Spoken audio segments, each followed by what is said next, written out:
Hello, and welcome to episode 33 of the Cooler Guild. I am Coop Cooper, and joined with me, as always, is my co-host, Van Crisp. Hello. We're recording on Sunday, May 24th. May 4th. May the 4th be with you, huh? 2025.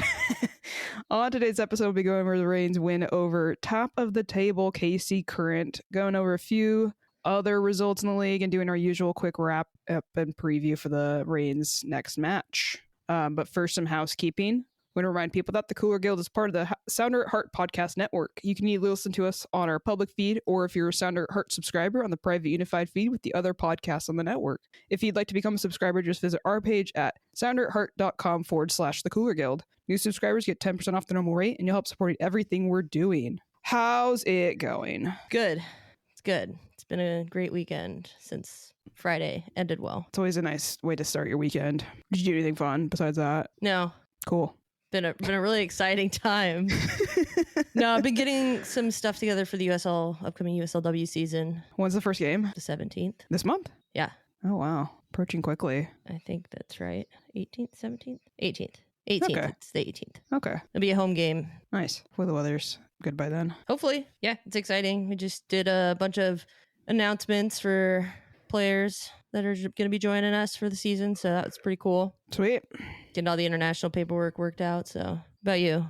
I've had some stuff going on, but since that's been going on, I can sit on the couch a lot, and I've been trying to knock out all my knitting projects I've had going on. Nice. I finished my polo that I made. A what? A polo? Oh, okay. I couldn't tell if you were saying pillow. A polo. It's like okay. It's like a rugby style polo kind of thing. Nice. Did I ever show you it? I don't think so. I think you told me about it. But It's like right behind me. Let me grab it real quick. It's pretty cool. While I'm here, hope everyone is great. Coop's back. Oh, that is neat. Yeah. It kind of looks like a Colorado Rapids jersey. I was going for like old school, like Mount Rainier kind of Mount Tahoma, like, you know, like those kind of throwback colors, those like 80s, early 90s sweatshirt colors. Yeah. I was trying to go for that. I saw the colors and I was like, perfect, because they were like on clearance or whatever. I was like, this is exactly what I've been looking for. It turned out great. Love it. Very happy with it. Want to talk game? Yeah, let's get into this really great game. You want to hit us with the match recap? Sure.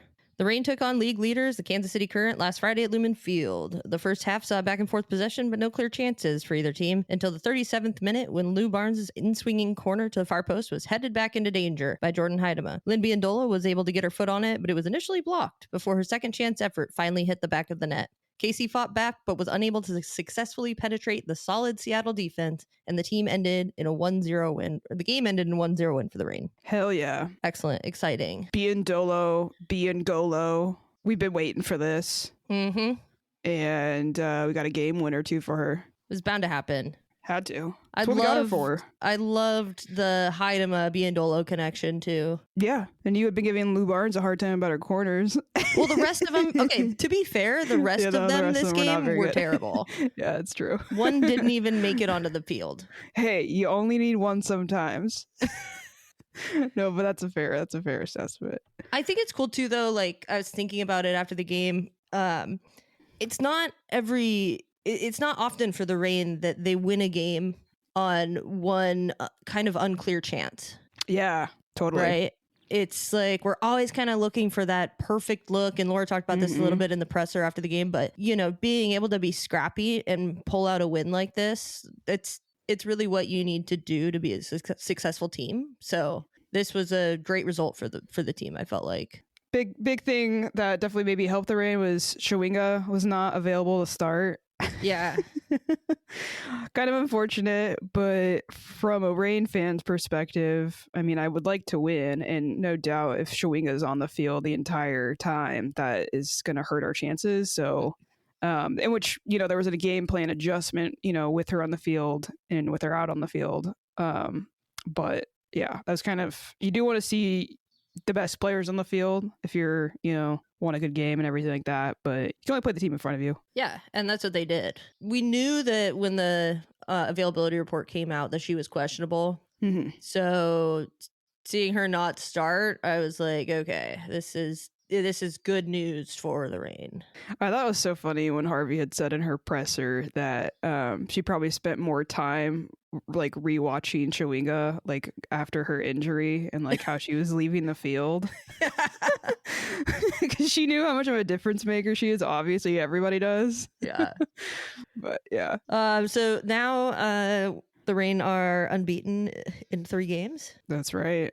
This was kind of, I mean, we keep continuing to up the numbers on it, but we got 7 different goal scorers in 7 matches now. Pretty cool. Like the team chemistry we got going on. Yeah, it got kind of scrappy at times. There was some parts of the first half where players looked a little disconnected, but it was mostly like we were talking about, we're texting during the game, mostly on the offensive end. Defensively, the team looked pretty locked in. So there are improvements to be made, but as a whole, it's a performance as a fan that you could be pretty happy with. Yeah, I think you could definitely tell that Vlatko respected the Reign. That's kind of the way I saw it, with the way it was unfolding, which was nice, that teams are recognizing what we're building here and that we are definitely capable of pulling off performances like this. Hats off to the players, though, for executing it, because that's where it really matters, and they should all be so proud of themselves for it. Yeah, it was fun. It was a fun game. Yeah, fun game. Into the positives. we might as well just rename our podcast like the Amazing Mezzas or something. I don't know, because Mezzamania. Mezzamania is alive and well, and the Mezzamaniacs, we're going crazy. She is so good. I know. And every game, since that initial Angel City match where it was like kind of cringy, it's been a revelation. I'm gonna go for it and say that. Yeah. She's so quick, and she had 10 recoveries this game. Whether it was her losing the ball or somebody close to her losing the ball, bam, she's there. It's fantastic to watch. I love watching her play. She's quickly becoming my favorite player. Yeah. I'm so glad we have her in these times when, I mean, granted, we've said this a million times, but Fishlock is obviously kind of she's got to be nearing the end of her career, right? She's definitely not going to be able to be as fit consistently as she used to be. That just comes with age. And to have someone like this available, I mean, if Fishlock's available again whenever she recovers from her injury, I still think you start Mezza now. Yeah, 100%. Her form's ridiculous, so it's a good problem to have. And her energy level from the start of the game to whenever the game ends, 95 minutes. Yeah. Seems to be exactly the same. Yeah, it's wild. I don't know how she does it. Maybe is that growing up in that like Texas heat?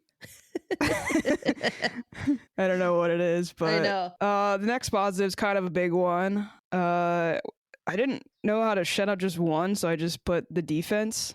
Yeah, I would agree with that. And this isn't just to this game, because they had pointed out we've only conceded 1 goal in 3 matches, and this is the kind of stuff I was hoping to see from the back, because that gives me a way bigger peace of mind going against teams like this. Obviously, still need to find scoring on the other side of it, but I want to see a locked-in defense before anything else, and that seems to be working.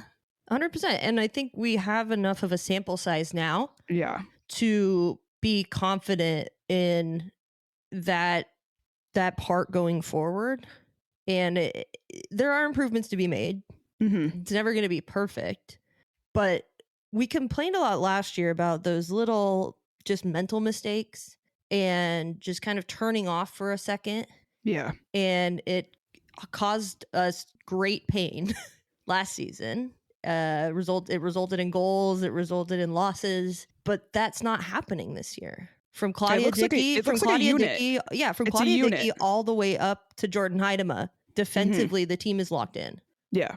So going forward, as long as we can keep scoring goals, I think the team's going to be somewhat successful. Yeah. I don't it's at the point now where I think the expectations and hope for them to be over the playoff line.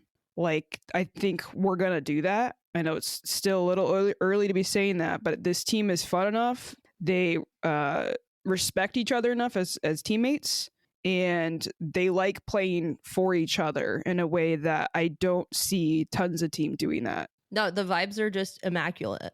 Yeah. I'm here for it. Yeah, they've conceded 1 goal in 3 matches. 6 goals conceded this year, which is 3rd fewest in the league. We did not have this stat last year.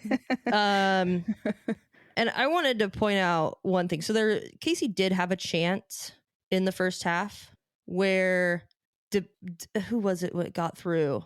Debinha got through. Yeah. Yeah, Debinha got through and kind of shook Jordan Bug out of position and was able to get a shot off that kind of deflected towards the back post.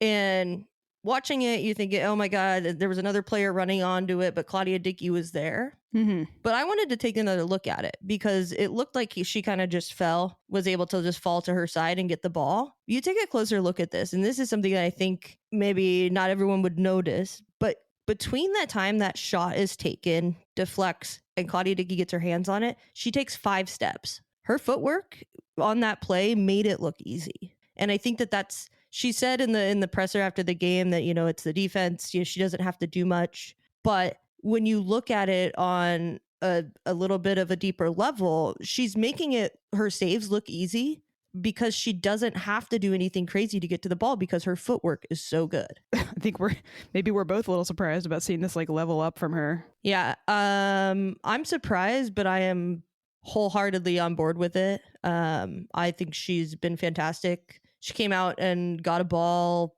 over a player's head at the game. Her in-air presence is unfaltering this year. So between her and Sam Meza, I mean, and you could also name like at least 6 other players too with that. It's just, well, I'm talking about for me personally. Yeah, for this game. And as a reformed hater, I will fully own in admiring and acknowledging the success of Claudia Dickey this year. Yeah, it's fun. And then there's Lynn. And then there's Lynn Biyendolo. Biyengoalo. We can say it now. We can finally say it. Been waiting for this moment.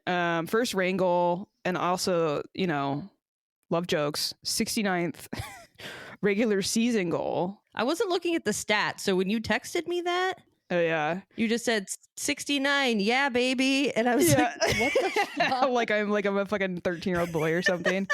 Well, the funny part was like they pulled up her stats before the game or whatever, and it was like 68 regular season goals, and I like pointed to Alex. I was like, look, she could get 69 today. Like I'm a child. Anyways, but the cool thing about that is that it was her 23rd regular season game winning goal, which obviously that's first for NWSL because she's also first in all these other categories. Pretty incredible that we have a player that can do that. It's obviously something we needed to address in the off season. Yeah. That goal was, I mean, would you call it a signature Biyendolo goal? I think that like that's how she scores so many goals. Yeah. Is because she can turn a half chance or a quarter chance into a goal. She says fuck you to everybody that looks at XG. Yeah. Which I love. Yeah. And just makes something out of nothing. Yeah. And that's why she's the top goal scorer that's ever played. Yeah, it's so fun to see. Assist from Heidema on that too. Really good decision making there on that one from Heidema.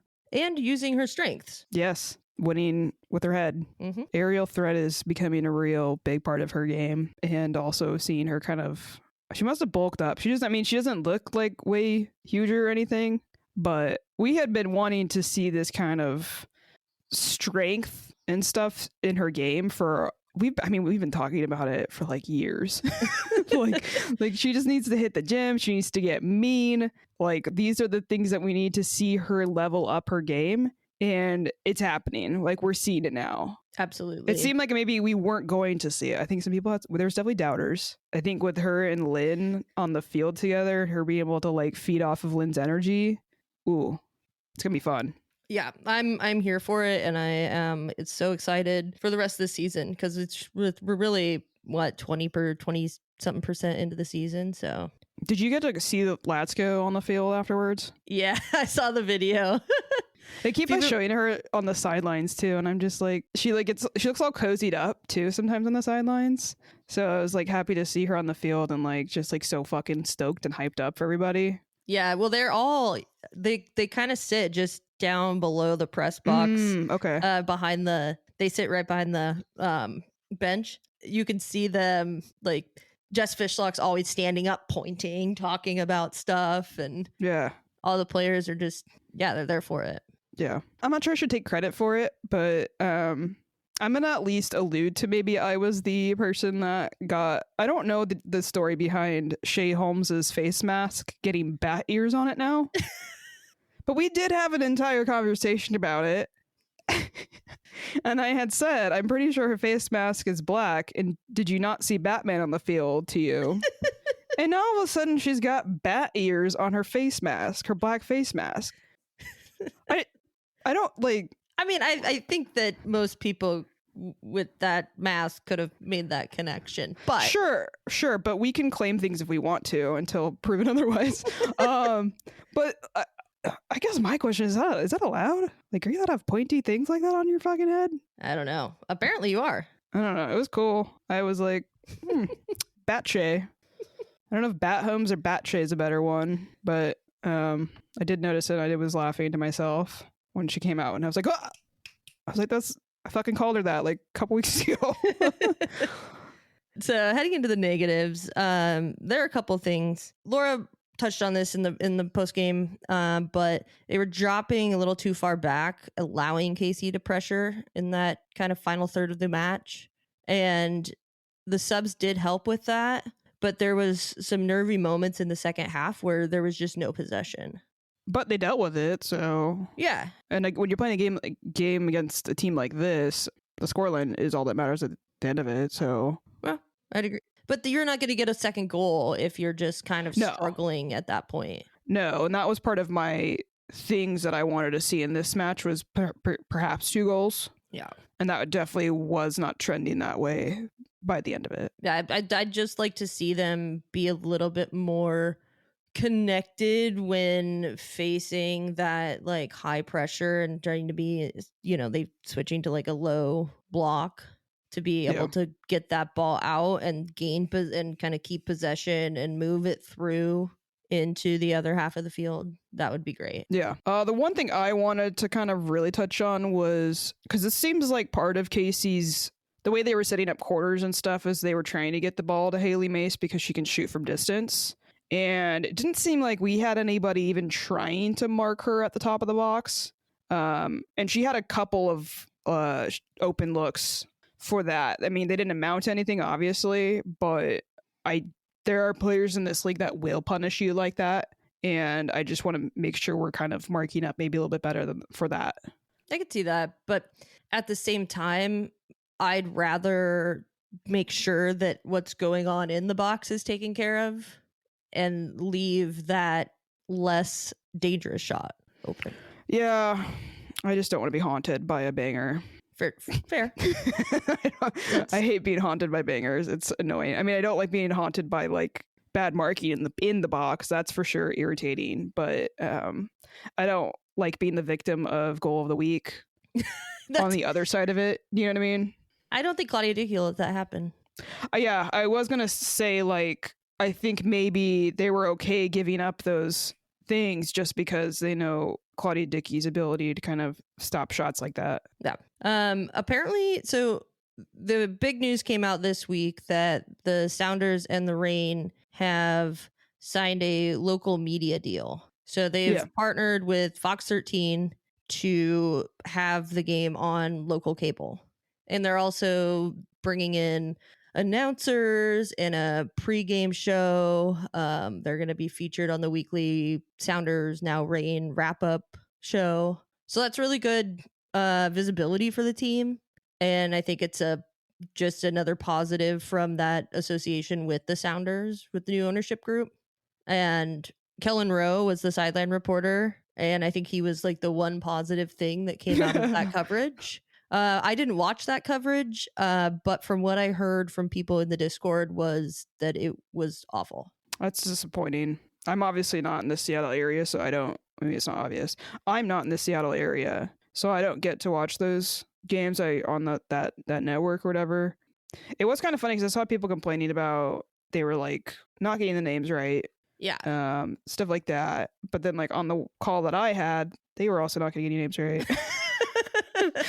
It's all bad. Yeah. I mean, it did seem like from the beginning on whoever was on the call that I was watching, she was kind of, it would seem like it was one of those days where you kind of just fumble your words all the time. We've had those. Yeah. So I can't be too harsh on that. But at the same time, these are professionals and you're getting paid for it. So like go into a room and I don't know, do some voice exercises or something beforehand.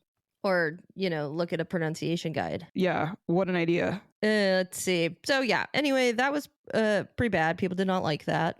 So hopefully that gets better. We had Lynn Biyendolo and Claudia Dickey in the post-game press conference, which is great.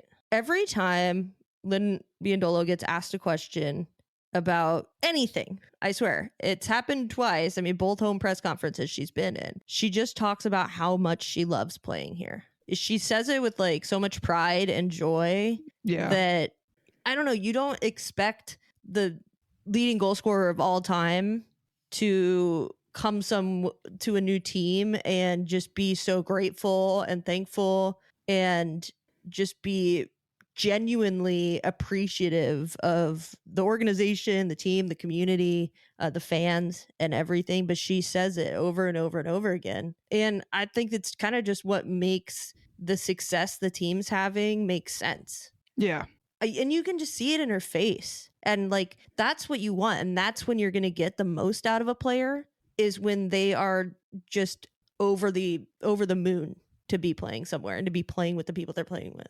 So I think it's just an incredible look for the team. Yeah, it's very cool. Especially for her to kind of had the career she's had.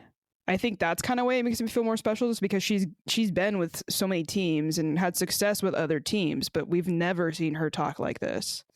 Reign are doing something right. For sure. They're doing a lot right, I think. And kept asking Claudia Dickey questions and she kept just deflecting.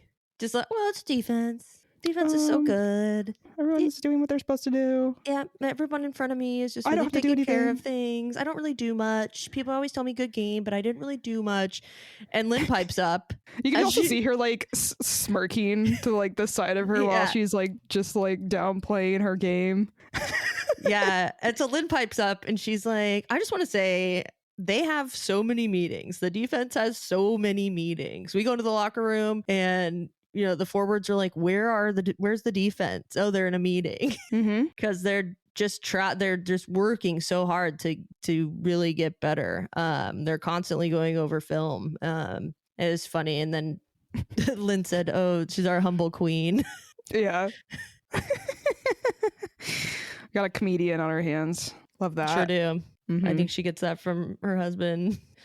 Dickey really touched on what Laura was saying a couple weeks ago, was just the team has figured out how to play the game that you need to play to win. That's exactly what they did. And if that's the game plan, it's working. Yeah, I don't think if you would have looked at the schedule beginning of the season, knowing how this team played last year, I don't think anyone's giving us a chance against Orlando. I don't think anyone's giving us a chance against KC. And I honestly don't know if anyone's giving us a chance against Portland. And we've won 2 out of 3 of those games. We've outperformed maybe in all 3 of those games, minus a few moments. So this is great. I'm genuinely thrilled to be watching this team right now. I'm like in awe because it's fun. It's fun. Like, it's just so weird to be where we were last year to where we are now. Yeah, fun is like the best way to say it, but I'm also just like in awe, and I'm just like so happy that the players seem to be enjoying themselves again, the ones that are still left. But yeah, I don't know. There's something about this team that, we've been talking about. It seems like they're doing something special, and we keep getting results like this, and I think everyone else in the league is gonna start kind of realizing that we're a real threat. Yeah, and even in the Orlando game, didn't come out with points from that game, but I didn't leave that game being disappointed because the team didn't play well and they just lost. No. Yeah. It was like one of the rare times as a very competitive person that I was frustrated but happy. And I think that was kind of the sentiment that everybody had. Mm-hmm. Then we moved on to Laura. Laura came in. I didn't realize till about halfway through her press conference that Parkinson was right behind us. Just standing in the back of the room. But yeah, she talked about how the team really stuck to the game plan and then they believed in it and executed it. She said they did have a game plan that was Chewinga starting, and they just tweaked that and went on with her not starting and then moved to the original game plan once she did come on. That's a prepared coach. And one of my favorite things she talked about was how she's proud of the group because they did all the horrible stuff better than they did against other teams, Portland being one of them. Which is true. I mean, and that's just kind of speaking to like there's no real crazy chances for the other team. No, you're not having that jaw-dropping 86th minute post one that hits the post, you know? Well, there was that one that like went across the face of goal against Portland and my stomach just like fucking dropped. And I was just like, oh, like it was like slow motion, like, oh, fuck. Yeah. There was none of those in this match, which you would think it would be, you would see that against KC over Portland. There was one kind of towards the end, but it didn't turn out to be like that much of a chance. But it was a shot and I just kind of like, my stomach went into my throat. Yeah. But that was just me overreacting. Yeah. She also, Grant asked a question about Jordan Heidema. It was like he was kind of asking, you know, what's changed with her because she's performing like she's never performed before for the Reign. And she said, honestly, I think I have to credit you guys, meaning the media, a little bit for it. You give her a little bit of a stick and I think she's responding. Yeah. If the meanness from Jordan Heidema's game comes from people giving her a hard time from the media, maybe we should keep doing it. I mean, she's playing well now, so I don't think there's like a lot of. I don't think we're included in that because we don't really give her a hard time. No, we famously do not give her a hard. We're famous Heidema apologists. We get comments, in fact, telling us we're too nice to her, and that's fine. But hey, we were right. In the end, we were right.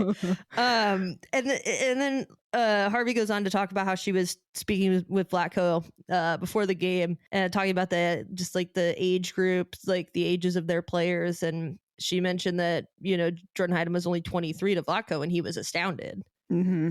And he's like, yeah, you forget she's 23 because she's been around in the professional game for so long. But she's saying, you know, she's still super young. And when she Laura said when she came in this season, like came through the doors the first day of this season, she said, I want to score goals. I want to assist. I want you to help me be better at those things. And they said, let's go.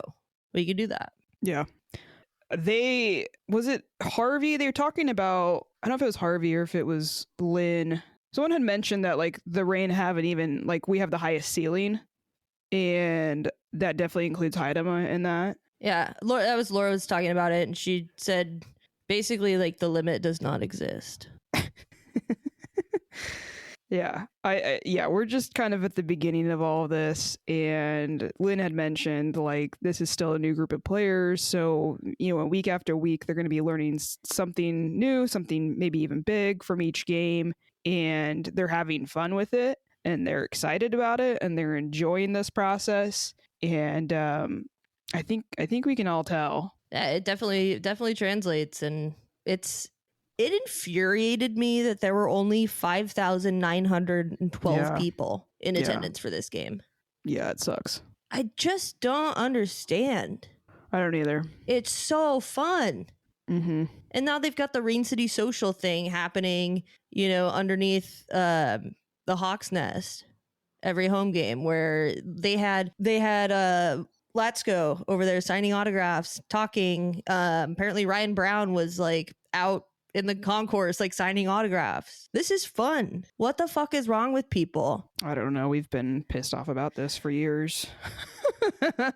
I don't think Friday night matches help, but we've done better numbers on a Friday night, so I don't understand why they didn't do better for that, especially when you're playing the top. Maybe people were scared we're going to get embarrassed against the top team in the league. That's not who the Reign are this season. No. People need to get in their fucking heads that we are not bad.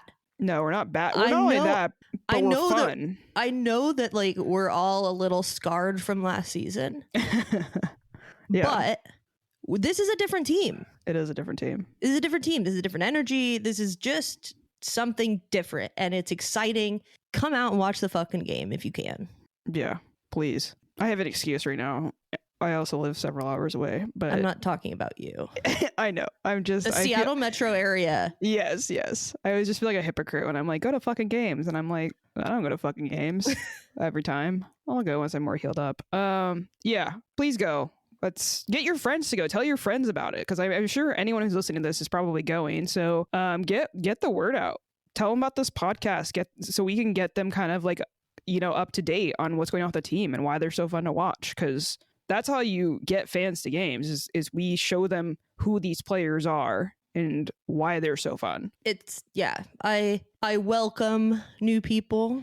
You will not be judged. I wonder if they'll do that thing that the Sounders did. What was that? If you have never been to a rain match, they'll give you your first match for free. They should. Yeah. They 100% should. Yeah. And I don't give a shit if it's your second game and you lie. Just come to the fucking game. I think they look it up by your email address or something like that. So, well, we've all figured out ways around that. Anyway, go to the game. Support these players. The players are putting out a good freaking product here. Mm-hmm.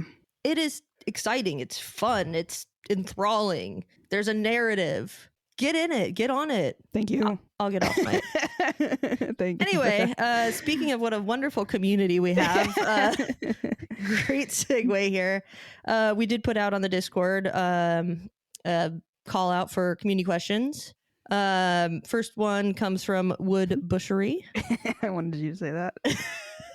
Great name. They said, I'd love to hear your thoughts on Darlene and AMC Crnogorcevic as starting wingbacks this weekend. I like this setup. We talked about it last week of like, do we think this is what, at least with Darlene, do we think Laura is going to put out a similar thing like she did against Orlando? Because it wasn't like it failed. It worked very well. We just didn't get our goal and we gave up a kind of a silly goal. And I also really enjoyed watching AMC on the defense in this and kind of covering that side. And she did have, there was a through ball she played to Heidema in the first half. Oh man, that ball was just almost like, so perfect. It was almost perfect. So I think that there's promise there. I was frustrated with her lack of connection with Lynn. Mm-hmm. For on that right hand side for a lot of the first half, but it seemed in the second half to kind of work itself out. Mm-hmm. And so that was good to see. And like Lynn was saying after the game, you're playing with new people. It's not far into the season. There's going to be growing pains, but these are fine.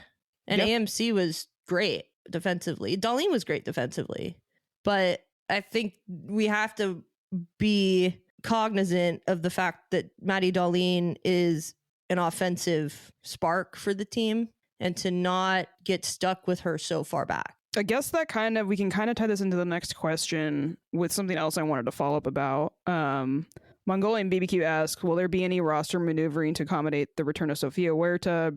Based on comments she made on the women's game pod, I don't think we'll see her in a game until August. She's getting married next month, and then the Rain are basically off in July. I wanted to tie in, I don't know what the timeline is on Ryan Brown still, but I think we could also include maybe Ryan Brown in this conversation. Yeah. What do you think? Well, there's going to be an adjustment period for both players when they come in. Yeah.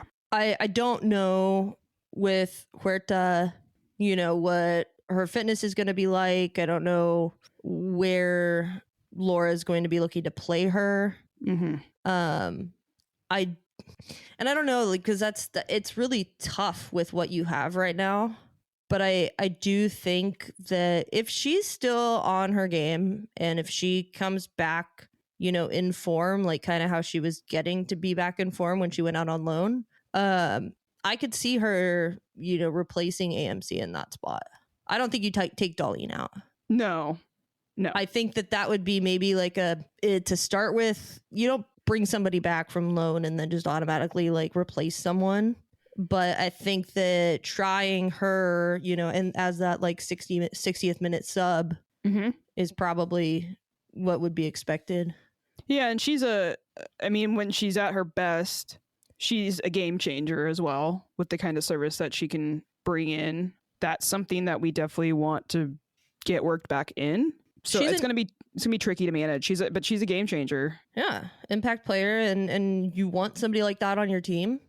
And with Biyendolo. I know. And Heidema, with the way she's been getting up top too. We had a lot of crosses in this past match. Mm-hmm. None of them were really threatening. No. That's what you get with Sofia Huerta. Mm-hmm. And corners, threatening crosses. Yep. And with Jordan Heidema, like you were saying, mm-hmm. figuring out, oh yeah, I am like a talisman when it comes to my head. Huerta can get her in the box. We're going to see goals from that. Yeah. And you just don't get that from anybody else on this roster. So I think that as far as roster movement, or if they're going to drop players, I don't know.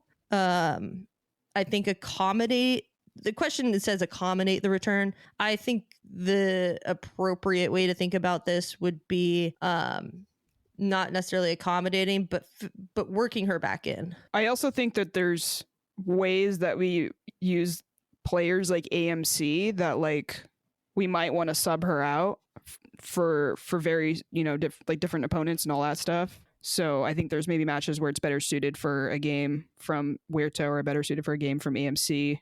That I don't think it's going to be as big of an issue as maybe we think it will be. No. And Laura has been exceptionally flexible this season in a way with lineups in a way that we didn't really see last year. Mm-hmm. Just with changing formation, players in different spots. Like when they came out with that 5-back in the Orlando game, we were like, what the hell is this? Magic. Yeah.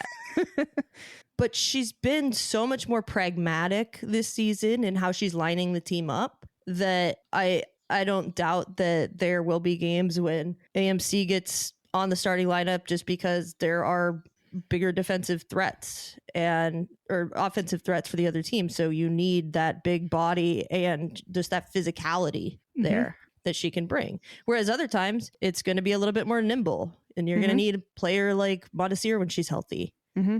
So I think the pragmatism is helpful with getting players that more playing time and really integrating Huerta back in when she is available. Yeah. Steve Vogt asks, give us your power rankings of NWSL commentary crews. I was thinking maybe I need to start making comments about these crews so we can make a definitive power ranking at some point. Yeah, we could give them like on 1 to 10. But now we have to like contest with, okay, are we talking about, he's talking about NWSL commentary crews, so we're not talking about the Q13 one. Yeah, there's a lot of different coverages. So I was trying to think of ones I don't hate. Because as listeners of the show, you should be well aware of my disdain for Mike Watts. I've made it very clear. It's also kind of for her own reasons and by association. Lori Lindsay I'm not a huge fan either. Yeah, I'm not a fan. But on the upside, I will say I think my favorite is JP Dellacamera, and this might be a nostalgia take. Mm-hmm. I mean, anybody that's watched women's soccer at any point since the 90s knows who he is. And he does a good job, and he's not infuriating to listen to. He's not yelling at you. And I will say, Leanne Sanderson, when she first started, not great. Some people still don't like her. I like her. I think she adds a really nice player point of view, as well as she constantly, anytime she's talking about a Seattle game, she talks about how much she loves G. And Fishlock.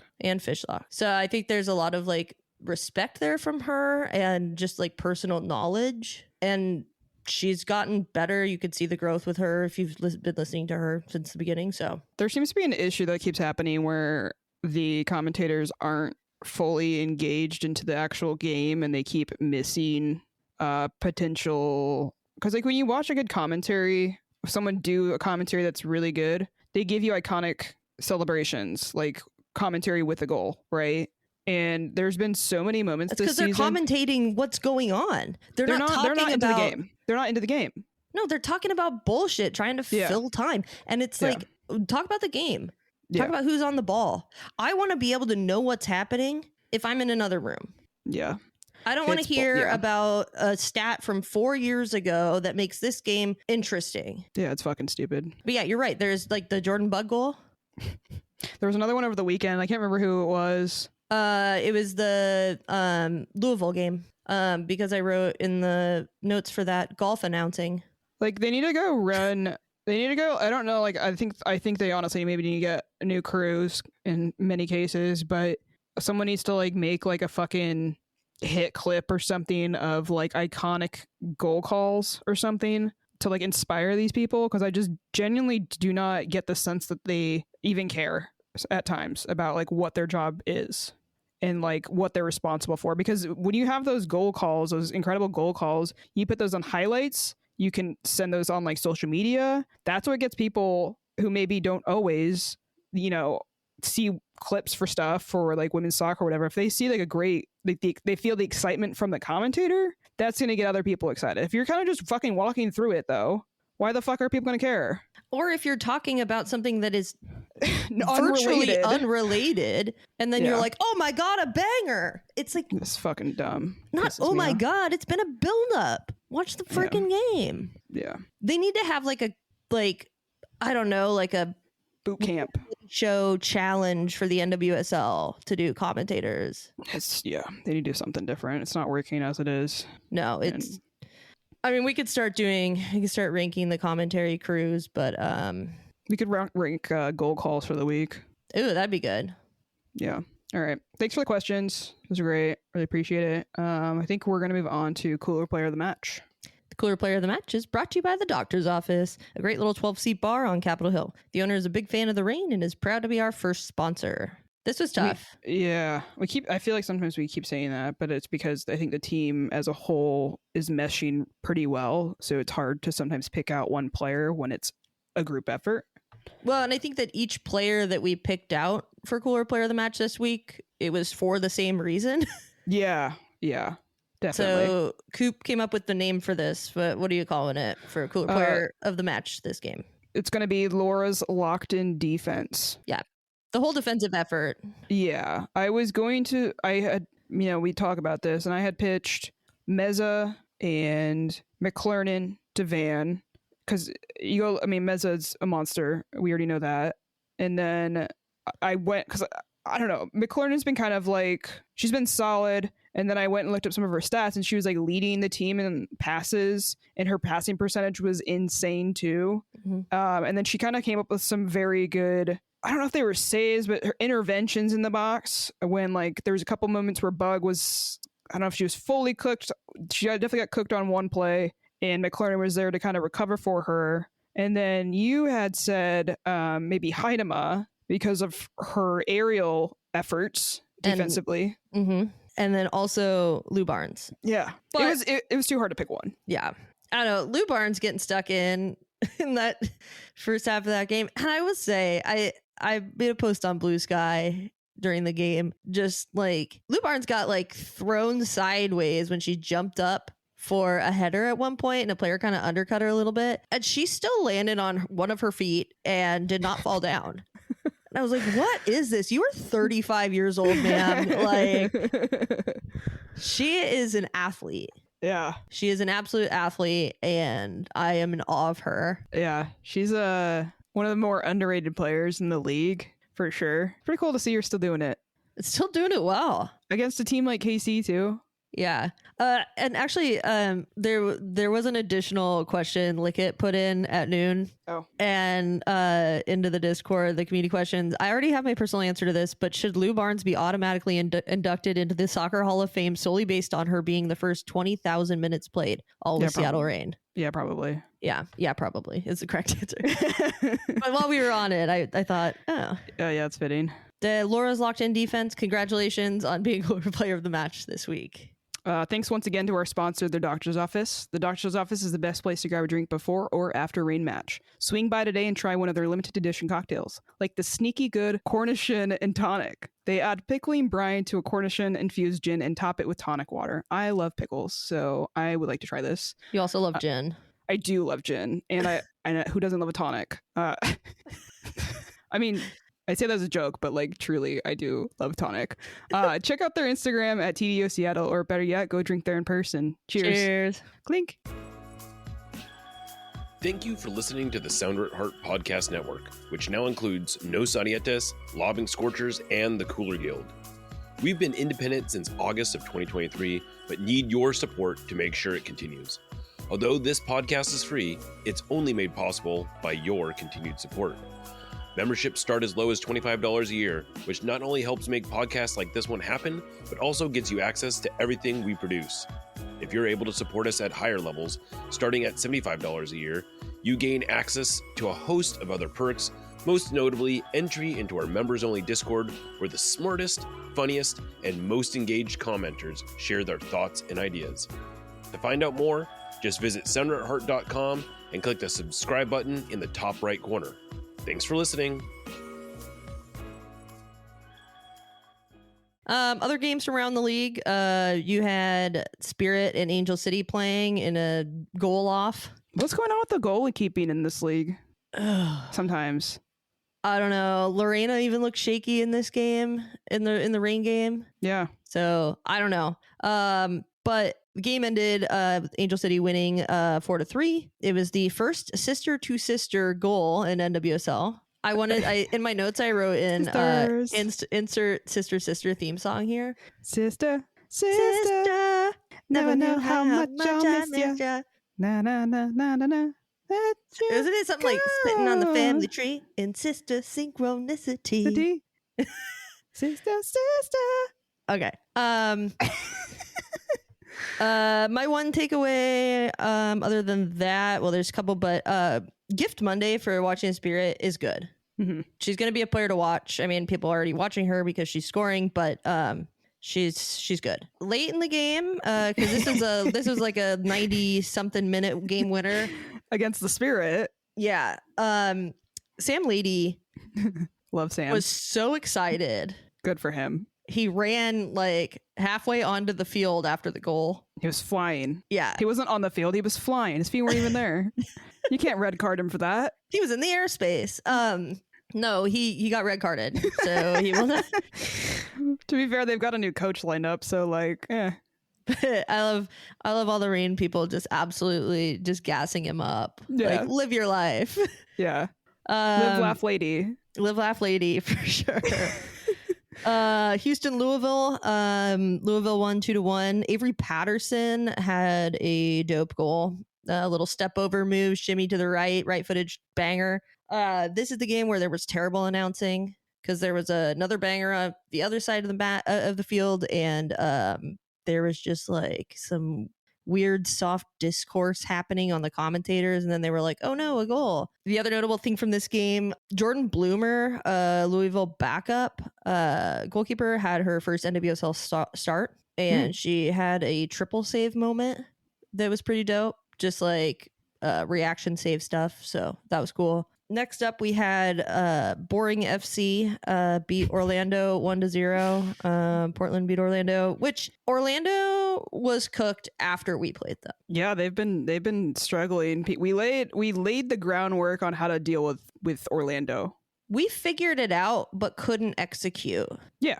Since there's been 2 more games since for the slow team to learn, I figured it out. Orlando just didn't look good. I think Portland's more desperate, obviously, but at the same time, Orlando and the like dominance that they were showing last season, it's just like that's not. I don't see it. They're not utilizing Barbara Banda and Marta properly. There's something missing there that they're just not. Ali Watt looked off too, and I just don't know what's happening there. It's not good for them. No.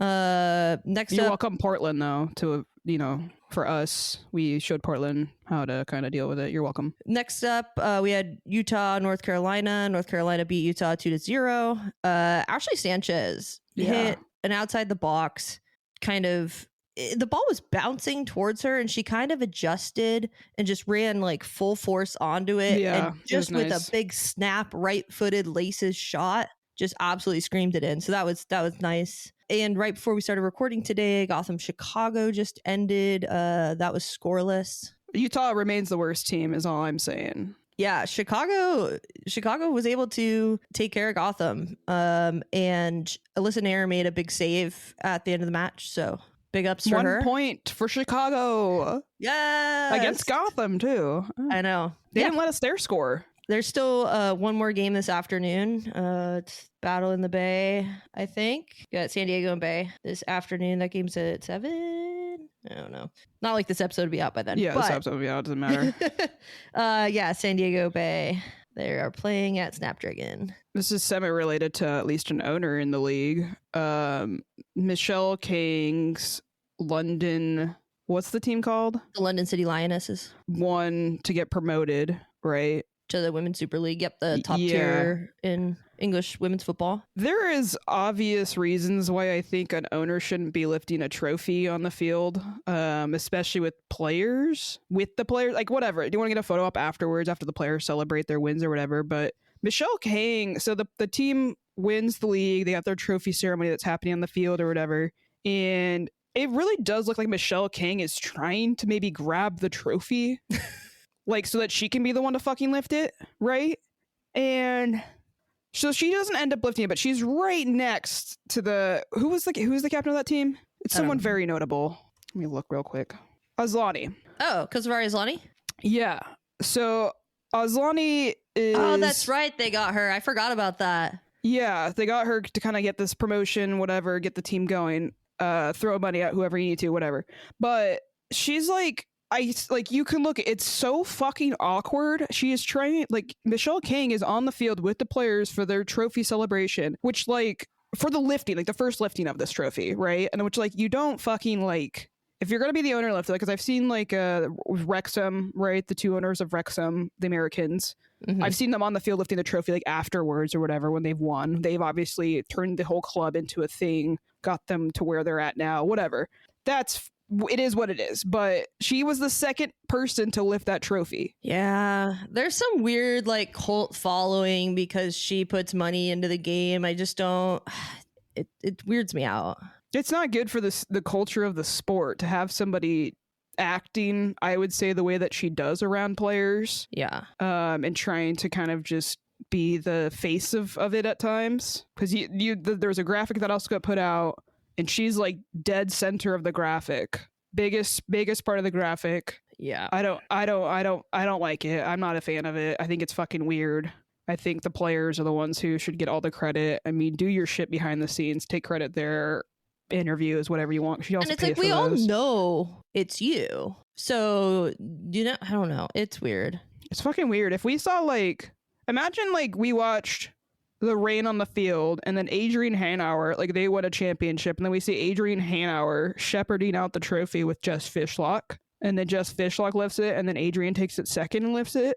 Yeah, that's fucking weird. I don't like it. In other extremely oh god, and I get okay. So the Wolves women, the Wolverhampton Wanderers, have a women's team. They play in the third tier in English football.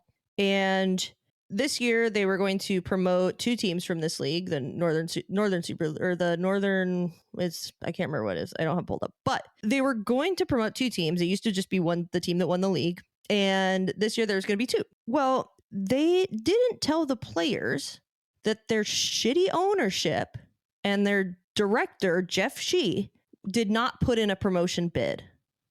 So they went into the last game of the season and thinking, okay, we're going to finish second place if we don't win this, which means we'll get promoted anyway, putting them into the championship, into the second tier, and really growing. They've been growing this team. The players have put a lot of pride into it. I pulled up, there's an article from The Athletic by Steve Madeley and Megan Faringa, Wolves women in the fallout from the club's decision to prevent them from being promoted. There's a couple things in here. They were called into a meeting by bosses of the women's side and informed they would not have been promoted regardless of their finishing position. Wolves chairman Jeff Shee had declined to sign off on their promotion application, which had to be submitted in February. She had informed management of Wolves women of this decision, and the women's hierarchy decided not to tell the players until the end of the season. So fucking shady. And their owner, Fosun, who is the company, has made no secret of how it views the women's team as a vehicle for participation rather than a chance to reach elite full-time football, according to recent conversations The Athletic has held with senior officials. Fosun objects in principle to the idea of having to apply in advance to join a higher division and believes the league places should be decided purely blah, blah, blah. The Athletic's been told by sources, who wish me anonymous, that Fosun would have considered appealing against the process if they had won the league, which is just stupid. The Fosun stance never changed. Chinese company is comfortable with the idea that women and girls from Wolverhampton can play competitively for Wolves women, but that any players who show the ability to play at a full-time level can do so for another club. What the fuck? This makes me so mad. And it makes me like, there are other teams that have, this is not unheard of. Yeah. In lower level women's football in England. Yep. But I had several people send this to me because they know I follow Wolves. And I'm just like, I'm dumbfounded. It's embarrassing. It's embarrassing. It's misogynistic. It's disrespectful. But I wanted to bring it up. You can look more into it. I got it from The Athletic. It's shitty. It's crappy. The players rightfully are speaking up about it. And I hope they find a better, more supportive place to play because they don't deserve that. Yep. Luckily, we don't have that problem here. And some teams from the NWSL have put in a bid to start a second division. So on to the next match. Thank you for listening to my rant. We're going to play Houston. It's another home match next Sunday, May 11th, which is Mother's Day at 5 p.m. So tell your mother Happy Mother's Day if you want to, or if she's shitty, don't. Shout out, Mom.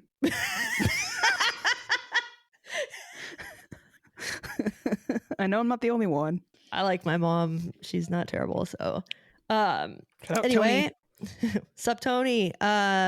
Again, this game is going to be available on multiple platforms, locally on Fox 13 Plus, on NWSL Plus and Paramount Plus. If you, for some reason, are not fucking going to this game, yeah, take your mom. Take your fucking mom. Take your mom. She would love to be treated to a women's soccer match. Yeah, she would love to see what she was never allowed to achieve as a child. Exactly. Athlete. Yeah. So now Houston's coming off of a loss to Louisville. So Utah. Right? Louisville. Where did I get this? I don't know where I don't know. Utah played North Carolina. Okay. Houston only has one win.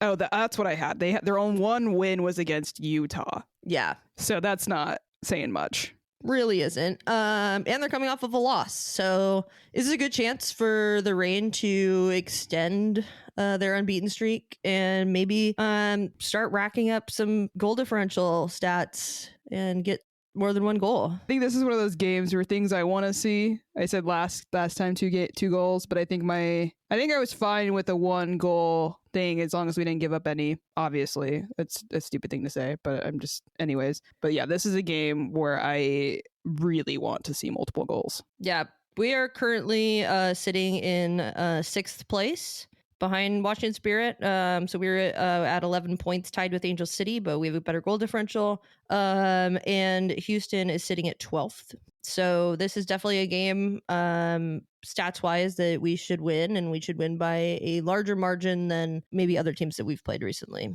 Okay. Yeah, I think we need to this is where we can cushion stuff. Yeah. And I think it's good too that we've played a couple of those like top teams. We've, the Orlando game and then this game against Kansas City, because I don't want to go into this game and just like play into the chaos and play down to the level. Mm-hmm. I don't know if it's one of those games where you go in and you're just like really not respecting the opponent, because I think that they do have some threatening players and they're not terrible, but this is a time where we need to see that we are the better team in a decisive manner. Agreed. I'm excited for it. I'm glad we're not playing I didn't want to have to play like KC, Gotham, like Spirit. Like I'm like, this is shaking out in a way that I feel like, yeah, we can regroup from the KC win. And then hopefully. And you go from a Friday night match to a Sunday the next week. Yeah. So you get an extra day and a half. Yeah. 2 days. Yeah.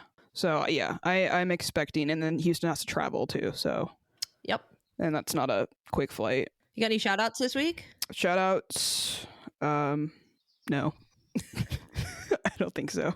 Excellent. Oh, wait. Oh, wait. I do have a shout out. I forgot about this. I don't know what the deal is with Tobin Heath and Kristen Press. Just, they're kind of unhinged these days. Oh, yeah. It's like, they used to be boring. Yeah. No, they're not as boring. I'm here for the unhinged, like, little more loose show stuff that they've been doing, but they went on a rant about body hair. Yeah. And, like, growing your pits out and stuff, and how that's, like, cool. And I was like, hell yeah, Tobin Heath. Hell yeah. They also, adding into your shout out here, they also have a recent episode with Brianna Scurry. Ooh, okay. That's really, really good. I saw a clip of it, so I actually went and listened to the whole episode, which is unheard of for me to listen to this whole podcast. Yeah.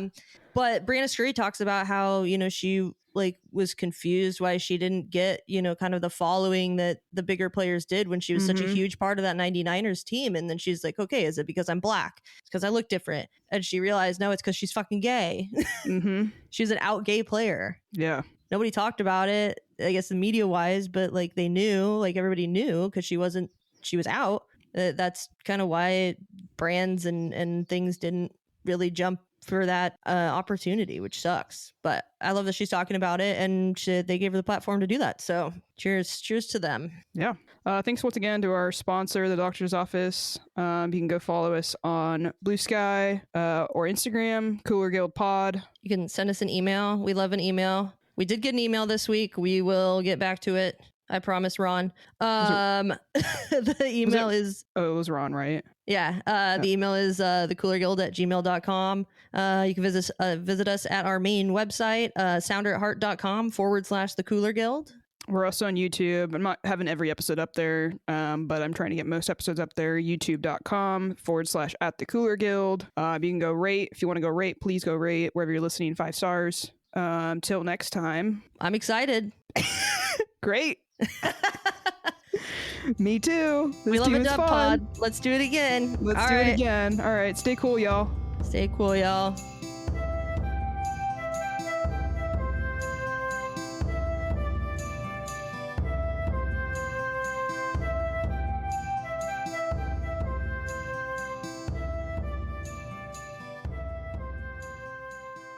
Yeah, they couldn't have figured it out themselves. So nope. Not that guy in that suit.